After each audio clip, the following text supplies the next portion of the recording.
بسم اللہ الرحمن الرحیم۔ شروع کرتا ہوں اپنی ویڈیو کے پارٹ 4، اور یہ پارٹ 5 بھی اسی میں ہے، لیکن کٹ کر کے پیش کروں گا کیونکہ لمبی ہو جائے گی ویڈیو۔ 28 منٹ کی ہمارے درمیان یہ پوری ریکارڈنگ بنی ہے۔ تو شروع کرتے ہیں جی۔ اس نے مجھے میسیج لکھتا ہے کہ مرد زیادہ ایموشنل ہوتے ہیں، اپنی غلط فہمی دور کر لو۔ جی، مرد جب طاقتور ہوتے ہیں تو وہ لوگوں کو گاجر مولی کی سمجھتے ہیں، اور جیسے کہ اس نے اورنگزیب کی مثال دی مجھے۔ اورنگزیب اور عورت جب پاور میں ہوتی ہے تو وہ ہر طرف سنتوش کا ماحول ہوتا ہے۔ اس نے مثال دی شیخ حسینہ، رانی لکشمی بائی اور رضیہ سلطانہ کی۔ تو بھائی جی، تو یہ تمہارا مین پوائنٹ ہے، لیکن جو کہ تم نے میرے اس جواب کے بعد پیش کیا کہ تم نے مجھ سے پوچھا تھا کہ عورت کے پاس طلاق کا حق ہے یا نہیں، حق ہے یا نہیں، تو میں نے کہا تھا عورت کے پاس طلاق دینے کا حق نہیں ہے، کیونکہ عورت ایموشنل ہوتی ہے۔ تو تم کہتے ہو کہ عورت ایموشنل نہیں ہوتی، مرد زیادہ ایموشنل ہوتے ہیں، تو تم نے یہ مجھے جواب دیا۔ یہ تمہارا پوائنٹ ہے جس پر اب میں تمہیں جواب دینے کے لیے آگے بڑھتا ہوں۔ اس کے ساتھ تم یہ لکھتے ہو کہ سیکس نہ کرنے پہ، کھانا صحیح ٹائم پر نہیں دینے پہ، نمک مرچی، مطلب ہے یہ نمک مرچی زیادہ ڈالنے پر، تیل زیادہ ڈالنے پر، اور نہ جانے کون کون سے بے بنیاد باتوں پر 3 طلاق دے دیتے ہیں مرد۔ تو اگر یہ پاور عورتوں کے پاس ہوتی تو یمن، افغانستان، عراق، سریا میں لوگ مر نہیں رہے ہوتے۔ اب یہ ان کی لاجک ہے، یہ ان کی سوچ ہے۔ تم ایموشنل بول رہے ہو، بٹ ان کو ٹی وی پہ کام عقل بولتے ہیں۔ اچھا، کاٹ مولوی صاحب، چلو پھر اس کو ان تینوں میسج کا میں نے اکٹھا جواب دیا۔ آپ کی بات میں کوئی سینس ہے یار؟ بی سیریس یار، بی سیریس، پازیٹیو سوچو یار۔ عورت کے پاس پاور نہیں تو اس لیے یمن میں، افغانستان میں لوگ مر رہے ہیں، کیا کمال کی بات ہے؟ میری بات کو انڈرسٹینڈ کرو۔ عورت کے پاس طلاق کا حق ہوگا تو طلاق کی ریشو زیادہ ہوگی۔ کیونکہ تمہارا کوشچن یہ تھا مجھ سے، جو تم نے پیچھے میرے سے سوال کیا، میں اب دوبارہ پیچھے نہیں جانا چاہتا کہ میسج گم ہو جائیں گے۔ تو کہ تمہارا سوال یہ تھا کہ طلاق کا حق کس کے پاس ہے اسلام میں؟ کیا عورت طلاق دے سکتی ہے جس طرح سے ہندوؤں میں عورت طلاق دے سکتی ہے، جس طرح سے انگریزوں میں عورت طلاق دے سکتی؟ ہندوؤں میں تو طلاق لے بھی نہیں سکتی، دینے کا تو سوال شاید نہیں ہے، لے بھی نہیں سکتی جہاں تک مجھے پتہ ہے۔ بہرحال تو میں نے اس کا جواب دیا کہ عورت کے پاس طلاق کا حق نہیں ہے، طلاق دے نہیں سکتی، لیکن خلا لے سکتی، اور خلا بھی ایسی کہ جس طرح سے حضرت محمد صلی اللہ علیہ وسلم نے بھی خلا لینے والی عورت کو نہیں روکا، اپنا حکم نافذ نہیں کیا، کیونکہ حضرت محمد صلی اللہ علیہ وسلم کے زمانے میں، شاید میں نے پیچھے بول دیا، دوبارہ بتا دوں کہ حضرت محمد صلی اللہ علیہ وسلم کے زمانے میں ایک عورت اور ایک صحابی اور ایک صحابیہ تھے، تو صحابیہ نے علیحدگی اختیار کر لی، اور جس پر وہ صحابی بہت پریشان تھے اور ہر وقت روتے رہتے تھے، جس پر حضرت محمد صلی اللہ علیہ وسلم کو اس پر ترس آیا، اور انہوں نے اس صحابیہ عورت کو بلایا اور کہا کہ تم خلا واپس لے لو، یہ کتنا پریشان ہے۔ تو جس پر اس صحابیہ نے پوچھا کہ یا رسول اللہ صلی اللہ علیہ وسلم، یہ آپ کا مشورہ ہے یا حکم؟ تو آپ صلی اللہ علیہ وسلم نے فرمایا یہ میرا مشورہ ہے۔ تو انہوں نے کہا کہ مشورہ ہے تو پھر میں یہ نہیں مانتی۔ تو آپ صلی اللہ علیہ وسلم نے کہا کہ بس تم نہیں مانتی تو اللہ تعالیٰ نے تمہیں یہ حق دیا ہے، تو میں بھی تمہیں حکم نہیں دے سکتا، تو لہٰذا خلا لینا عورت کا حق ہے، کسی بھی طریقے سے لے سکتے ہیں، اور خلا دینا مرد کا حق ہے۔ اور جو باتیں آپ نے کاؤنٹ کی ہیں، مرچی تیل زیادہ ہونے پر 3 طلاق، یہ اسلام میں بھی حرام ہے یار۔ کم آن، سیدھی سیدھی بات کرو، اسلام کو اتنا غلط مت سمجھو یار۔ یہ اسلام میں بھی حرام ہے، اگر کوئی کرتا ہے تو اس کو اس کے اپنے اس کام کی سزا ملے گی اور اس کی وہ گنہگار ہوگا۔ ہمیں ایز اے مسلم تو ان لوگوں کے خلاف ایکشن لینا چاہیے جو اس طرح کے ایکٹ پاس کرتے ہیں، نہ کہ اس طرح کے لوگوں کی بات کرتے ہیں۔ اب یہاں پر آگے میں چل کے بتاؤں گا، میرے پاس سارے سلطان کی وہ ویڈیو ہے جس میں وہ کہتا ہے، جس میں وہ اس طرح کے بینرز کو پروموٹ کرتے ہیں کہ میرا جسم میری مرضی ٹائپ کے، اور دوسرے اس طرح کے غلط پوسٹروں کو پروموٹ کرتا ہے۔ انہی پوسٹروں پر اگر یہ لکھا ہوا ہو، خدا را سمجھو اس بات کو، کہ اگر انہی پوسٹروں پر یہ لکھا ہو کہ مجھے تعلیم دو تو میں بھی ان کے ساتھ ہوں۔ اگر ان پوسٹروں پر یہ لکھا ہو کہ ہمیں جائیداد میں حصہ دو تو میں بھی ان کے ساتھ ہوں گا۔ اگر ان پوسٹروں پر یہ لکھا ہو ہمیں برابری دو تو میں بھی ان کے ساتھ ہوں گا، لیکن غلط جو اسلامی قانونوں کے خلاف ہوں اس طرح کے پوسٹروں پر میں نہیں مانتا۔ اسی لیے میرے جا رہے ہیں خلا کیا ہوتی ہے۔ اب اس کو خلا کی سمجھ ہی نہیں ہے، یہ کہتا ہے خلا کیا ہوتی ہے۔ اس کو آپ 3 طلاق سے کیسے کمپیئر کر سکتے ہو؟ 3 طلاق کے ڈر سے عورت چپ رہتی تھی، اور مطلب ہے وہ کوئی بھی اس کو کہتا ہے کہ حلالہ یہ بچے پیدا کرنے کی مشین بنی رہتی تھی، ان کو ڈر رہتا تھا کہ کہیں شوہر 3 طلاق نہ دے دے۔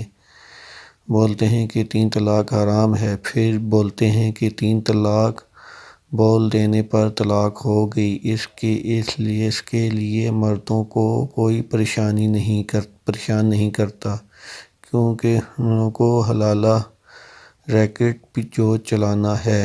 اس کی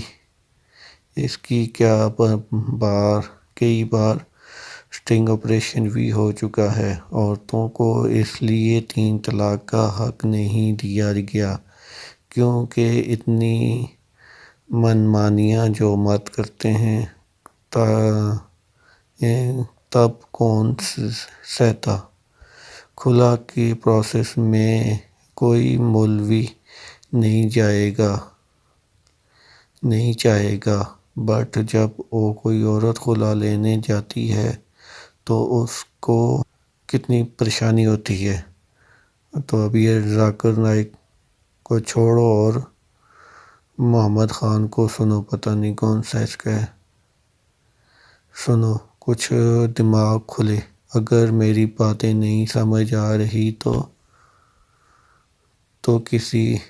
بہرحال میں نے اس کو لکھا کہ مجھے تمہاری ساری باتیں سمجھ آ رہی ہیں، کوئی ایسی بات نہیں۔ پہلی بات نوٹ کر لو کہ حلالہ اسلام میں حرام ہے۔ کبھی اس کی اجازت ہوئی ہوگی، لیکن بعد میں یہ آرڈر منسوخ ہو چکا ہے۔ اب جو چیز منسوخ ہو گئی ہے اس کو تم اسلام کے ساتھ کیوں ملا رہے ہو؟ اب یہ کینسل ہو چکا ہے، اس لیے اس میں کوئی وہ حدیث نہیں، اور حدیث میں بھی اس کی ممانعت آئی ہے، بہت زیادہ منع فرما دیا گیا ہے۔ لہذا جو کرتے ہیں یہ ان کا اپنا ذاتی فعل ہے، غلط ہے، اور اس کو حرام سمجھتا ہوں، میں نہیں مانتا۔ کسی اور کا ریفر مجھے نہ دو، مجھے ذاکر نائک کا نہ دو، میں اس کا احترام کرتا ہوں، لیکن مجھے اس کا ریفرنس دینے کی ضرورت نہیں۔ مجھے اپنے بھی کسی کا نہ دو۔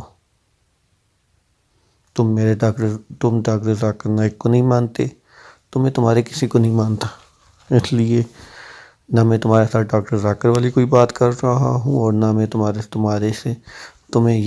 تم سے یہ امید رکھتا ہوں کہ تم مجھے کسی کی مشورہ دو کہ میں فلانے کی ویڈیو دیکھوں، فلانے کی ویڈیو دیکھوں۔ مجھے کسی کی ویڈیو دیکھنے کا شوق نہیں۔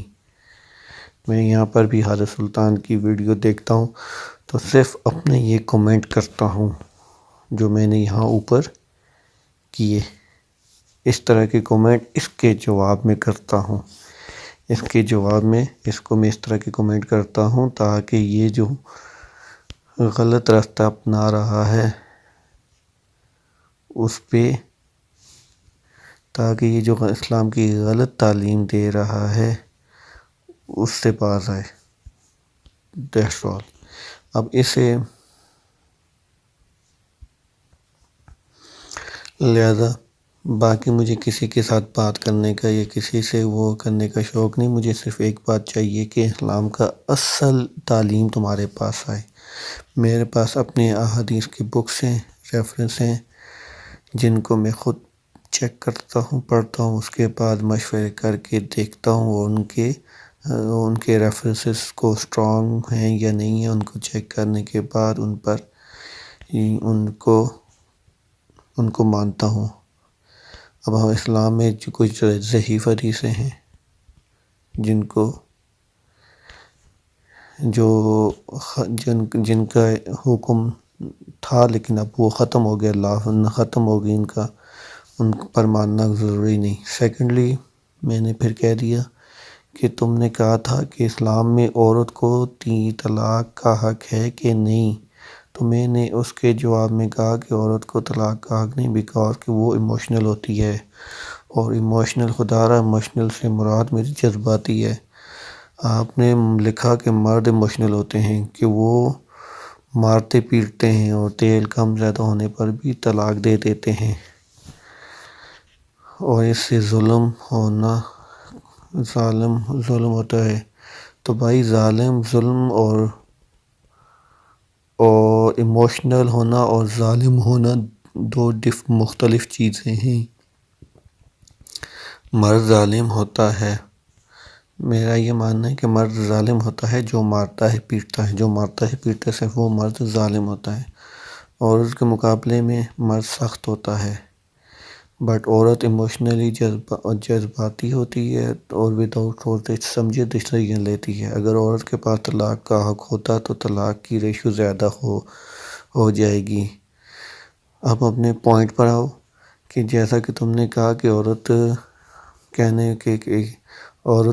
پر 3 طلاق کی وجہ سے ظلم ہوتا ہے، تو بھائی تمہارے پتہ نہیں دماغ میں کیا چیز ہے، تم کس طرح سے سوچ رہے ہو کہ عورت پر 3 طلاق کی وجہ سے ظلم نہیں ہوتا، بلکہ عورت پر 3 طلاق کی وجہ سے ظلم نہیں ہوتا، بلکہ سوسائٹی اور معاشرے میں طلاق یافتہ عورت کے ساتھ کیا ٹریٹمنٹ ہوتا ہے اس کی وجہ سے ظلم ہوتا ہے۔ اگر ایک معاشرہ طلاق یافتہ عورت کو قبول نہ کرے تو تب عورت پر ظلم ہوتا ہے، عورت پر اور ہر اینگل سے ظلم ہوتا ہے، پھر عورت کی جگہ کوئی نہیں ہوتی۔ اگر ایک معاشرہ طلاق یافتہ عورت کو قبول نہ کرے تو طلاق کا حق ہو یا نہ ہو، اب میرے پاس حق ہے، میں طلاق دے دیتا ہوں، تو عورت پر ظلم ہوگا اگر اس کو معاشرے نے قبول نہ کیا۔ اب عورت کے پاس حق ہے طلاق لینے کا، ایک عورت طلاق لے لیتی ہے، طلاق لینے کے بعد جب وہ گھر سے باہر نکلے گی تو تب بھی معاشرے کی وجہ سے ہی اس پر ظلم ہوگا، اگر معاشرے نے اس کو قبول نہ کیا تو۔ اب یہ بات کہنا کہ طلاق کا حق نہ ہونے کی وجہ سے عورت پر ظلم ہوتا ہے، تو یہ کہاں کی لاجک ہے یار؟ کوئی بھی سینسیبل یار، پتہ نہیں تم لوگوں کو دماغ کدھر ہے، تم لوگ سوچتے کیا ہو اور پڑھتے کیا ہو یار؟ تم لوگوں نے میں اب اور زیادہ بات نہیں کر سکتا۔ چاہے عورت کے پاس طلاق کا حق ہو نہ ہو، سوسائٹی نے اگر طلاق والی عورت کو قبول کیا تو ٹھیک، ورنہ سوسائٹی نے طلاق والی عورت کو قبول نہ کیا تو اس کا جینا مشکل ہوگا۔ اب آؤ، تم اعتراض کرتے تھے نبی صلی اللہ علیہ وسلم پر 13 سال اور نہیں 9 سال کی ایج میں ہمارے پیارے نبی کی شادی ہوئی، پہلی بات، اور 11 شادیاں انہوں نے کی، جن میں سے تمام کی تمام شادیاں دو دفعہ ڈائیورس اور 3 دفعہ ڈائیورس اور بیوہ وومن سے کی، اور ایک شادی حضرت عائشہ سے 9 سال کی ایج میں جب ان سے ہوئی، جو کہ کیوں ہوئی، کیسے ہوئی، یہ میری ویڈیو میں دیکھ لینا، میں نیچے اس کا لنک دے دوں گا ڈسکرپشن میں۔ تو میں نے میرے آپ کی طرح دوسرے ہندو لوگوں سے باتیں ہوئیں، کسی مولوی سے یا کسی اور چیز سے بات نہیں کی، کیونکہ میں ایک چھوٹے سے علاقے میں رہتا ہوں، ہمارے علاقے میں اتنے زیادہ ٹائپ کے مولوی نہیں ہیں اس طرح کے جن سے میں مشورہ کر سکوں۔ میں نیٹ پر ہی باتیں وغیرہ سیکھتا ہوں، اور میں نے آپ کے ہندوؤں سے معلومات ملی کہ سیتا جی اور ارملا، اس کی بہن ارملا کی شادی آپ کے رام جی اور لکشمن سے ہوئی، تو اس وقت ان کی عمر 6 سال اور 3 سال تھی۔ کیسے؟ اور تم بولتے ہو کہ 18 سال۔ اب ہم دونوں میں سے کوئی ایک ہی ہے جو صحیح ہے۔ تو میں نے، ہم دونوں میں سے نہیں، تم میں اور ان ہندوؤں میں جن سے میری بات ہوئی اور جنہوں نے مجھے بتایا، تو میں نے جو ریڈ کیا اس کے مطابق 18 سال کی عمر میں راون نے سیتا جی کو کڈنیپ کیا، اغوا کیا۔ یہاں پر ایک ڈیفرنٹ ٹاپک نکلتا ہے جو میں آگے اپنی ایک ویڈیو میں لے کے آؤں گا، جب ہندو مذہب پر میرے کچھ سوالات ہوں گے، اس میں یہ کوشچن اٹھاؤں گا کہ رام جس کو آپ لوگ بھگوان مانتے ہو، کیسے اس کو یہ پتہ نہیں چلا کہ سیتا جی کڈنیپ ہو رہی ہے، اور وہ راون کے بھیجے ہوئے ایک چھلاوے قسم کے اور جادوئی ہرن کے پیچھے بھاگ گئے، اور لکشمن کو لے کر اس کے پیچھے بھاگے، اور پیچھے سیتا جی کو اکیلا گھر پہ چھوڑ دیا، محل میں چھوڑ دیا، اور جس کو بعد میں راون نے آ کے کڈنیپ کر دیا۔ ایک پوائنٹ، اسی پوائنٹ کے دوسرے نتیجے میں آپ کی رام جی نے جب راون سے سیتا جی کو چھڑوا کر لائے، تو انہوں نے سیتا جی سے اگنی پریکشا لی۔ اس کو اتنا بھروسہ نہیں تھا، ان کو اتنا پتہ نہیں چلا، اور کہ کیوں بھروسہ نہیں تھا سیتا جی پہ کہ سیتا کے ساتھ راون نے کچھ نہیں کیا۔ ان کو اگنی پریکشا لینی پڑی اور سیتا جی کو دینی پڑی۔ یہ ٹاپک آگے میری ویڈیو میں آئیں گے، میں کوشش کروں گا بناؤں ان پر، لیکن پہلے ایج کا معاملہ کلیئر کرتے ہیں کہ ایج میں تم کہتے ہو 13 اور 12، تو راون نے جب ان کو اغوا کیا، کڈنیپ کیا، تو 18 سال ایج تھی۔ اس وقت سیتا جی نے راون کو کیا بولا کہ تم نے مجھے کڈنیپ کیوں کیا؟ میں نے ابھی صرف 12 سال ہی اپنے ہسبینڈ کے ساتھ، شوہر کے ساتھ گزارے ہیں۔ اب آپ بتاؤ، 18 سال کی عمر میں اغوا ہوئی، اور 12 سال شادی شدہ زندگی کے گزار چکی ہیں، 18 میں سے 12 نکالو، پیچھے 6 بچے، اور 6 سال کی عمر میں ظاہر شادی ہوئی، تبھی جا کے 12 سال کے بعد راون نے 18 سال کی عمر میں ان کو اغوا کیا۔ اور اسی طرح سیتا جی سے 3 سال چھوٹی ارملا، دونوں کی شادی ایک ہی دن رام جی اور لکشمن سے ہوئی۔ اب یہ تو میری کیلکولیشن ہے۔ اب تم کہتے ہو کہ 18 سال ہی کی عمر میں شادی ہوئی، تو پھر اغوا کس عمر میں کیا گیا ان کو، اور کب واپس آئی، یہ آپ بتا دینا، اور ریفرنس کے ساتھ بتانا۔ وداؤٹ ریفرنس اب میں اس بات کو نہیں مانوں گا، کیونکہ یہ کنکلوژن بھی مجھے آپ کے ہندوؤں نے ہی دیا ہے۔ اب ظاہر ہے اتنا بڑا تضاد الحمدللہ قرآن میں تو آپ کو کہیں نہیں ملے گا، اسی طرح اتنا بڑا تضاد بہت ملیں گے آپ کی ہندوؤں کی کتابوں میں، جن کو آپ سچ مانتے ہو، کہ ایک ہندو بولتا ہے کہ 6 اور 3 سال کی عمر میں شادی ہوئی اور دوسرا ہندو بولتا ہے نہیں جی 18 سال کی عمر میں. یہ مجھے کہتا ہے بنا سوچے سمجھے تم کہہ رہے ہو. نہیں ہے. اور اب یہ کنورشن پہ آ گیا کہ جنہوں نے تمہیں کنورٹ کیا ان کی لائبریری کو نہیں جلایا گیا.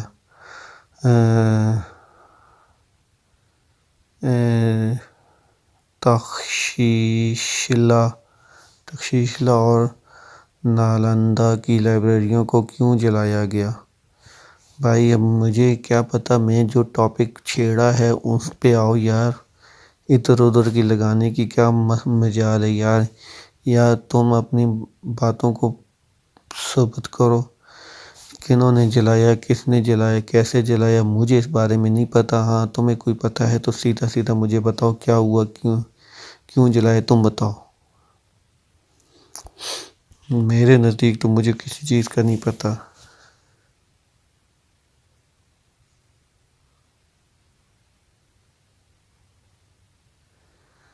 کیونکہ گیتا پریس کے علاوہ بہت سے رامائنوں میں 16+25 ہے. شروتی امیتا اور ویدوں میں آفٹر برہمچاریہ میرج بٹوین 2 ایڈلٹ ہے. سمجھے تم کو یہ گیان تو بھائی میں اب کہہ دیتا ہوں کہ مجھے یہ چیزیں کسی نے نہیں بتائیں. مجھے یہ چیزیں آپ کے ہندوؤں کے ساتھ ہی باتیں کر کے ملی. مجھے نہیں پتہ ان چیزوں کا تمہاری کس کتاب میں کون سی چیز لکھی ہوئی ہے اور کس کتاب میں. آپ لوگ تو اپنی کتابوں کو پورا مجھے بھی یہ باتیں آپ کے ہندو لوگوں سے پتہ چلی ہیں. میں کسی مولوی سے بات نہیں کرتا، نہ آپ کرتا، ورنہ مجھے کیا پتہ تھا کہ ارملا کون ہے اور سیتا جی کون ہے. میں تو آپ کے رام جی کی پوری عزت کرتا ہوں اور سب کو بولتا ہوں. یہ ہارس ٹائپ کے لوگوں کی وجہ سے آپ ہم سے نفرت کرتے ہو، جو بلا وجہ ایک دوسرے کے مذہب کو برا بولتے ہیں. آدھی بات لے کر کرتے ہیں، لے کر پکڑتے ہیں اور اس پر ویڈیو بناتے ہیں اور بدنام کرتے ہیں. میں نے جب سیتا جی کی کڈنیپنگ سنی تو مجھے بھی حیرت ہوئی، سرپرائز ہوا. آگے میں نے حیرت ہوئی کہ کیسے رام جی کو راون کی سازش کا پتہ نہیں چلا، وہ ہرن کے پیچھے کیوں بھاگے.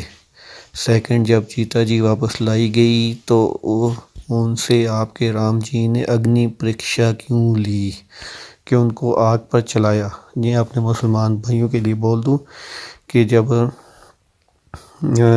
رام جی نے سیتا کو، جن کو نہیں پتہ کہ جی نے سیتا کو واپس لائے راون کی کیس ہے، تو اس کو آزمائش کے طور پر بولا گیا کہ اگر تمہارے ساتھ راون نے کچھ نہیں کیا تو تم اس آگ پر سے چلو اور تمہیں کچھ نہیں ہوگا. تو وہ سیتا جی ننگے پاؤں آگ پر سے چلی، آگ کے انگاروں پر سے چلی. تو اب میرے نزدیک تو بھگوان کو سب پتہ ہونا چاہیے. اس اگنی پریکشا کی ضرورت وہاں پر نہیں تھی. میں نے جو آپ ہندو برادر سے سنا وہ کلیئر کر رہا ہوں. کوئی انسان کسی کا نام ختم نہیں کر سکتا. اس نے کہا، اوپر لکھا کہ ہمارا نام ختم کر رہے ہیں، رام ایک ہی پیدا ہوا. تو میں نے اس کو لکھا کہ کوئی کسی کا نام کیسے ختم کر سکتا ہے؟ ہم مسلمان اپنے بچوں کا نام محمد رکھتے ہیں، تم اپنا نام رام رکھو گا، تمہیں اچھا لگتا ہے تو یہ تو پھر بھی ختم ہوگا. تو اس نے مجھے کہا I have many things to say. I will talk you after my exam. اب یہ ایگزام تک کے لیے مجھ سے چھٹی چاہتا ہے، لہذا اس کو میں نے بیسٹ آف لک کہہ دیا ایگزام کے لیے. اور میں نے سوچ رہا ہوں کہ ہماری دوبارہ ملاقات ہوگی اسی طرح آمنے سامنے. تب تک ایک دفعہ پھر Gautam Kumar, best of luck for your H exam. اب ایچ ایگزام کا مطلب تم نہیں سمجھو گے، اگر سمجھ گئے تو مجھے بتانا، پھر میں تمہیں اس کی تشریح بتاؤں گا، کیونکہ جس طرح سے تم نے اوپر میری باتوں کے مطلب لیے اور مطلب نکالے، میں ذرا تمہارا بھی ٹیسٹ کر لوں۔ Best of luck for your H exam, بلکہ یہاں پر میں اس کو لکھ دیتا ہوں، بیسٹ آف لک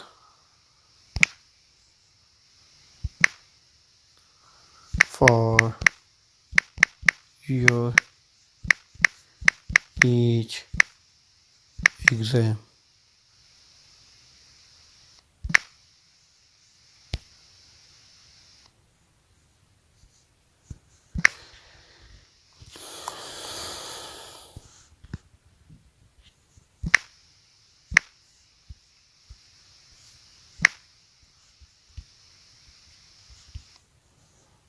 اب اس نے مجھے تھینک یو پہلے بول دیا تھا، پہلے میں نے اس کو صرف best of luck for your exam لکھا تھا، تو ابھی میں ایچ کا لفظ لگا رہا ہوں۔ ایک بات میرے دماغ میں آئی ہے، وہ سوچ کر میں نے یہاں پر ایچ کا لفظ لگایا، بس وہ بات اللہ کرے مجھے بھول نہ جائے، اس لیے اس کو مجھے ایک علیحدہ میسیج میں لکھنا پڑے گا کہ میں یہاں پہ ایچ کا لفظ کیوں لگایا۔ دیکھتا ہوں یہ میری اس ایچ ایگزام کو سمجھ پاتا ہے کہ نہیں پاتا، لہذا دوبارہ ملاقات کریں گے۔ یہ 37 اور یہ 38 message. Best of luck for your H exam, hope اللہ ول گائیڈ یو۔ 38 رپلائی ہو چکے ہیں۔ والسلام، اللہ حافظ۔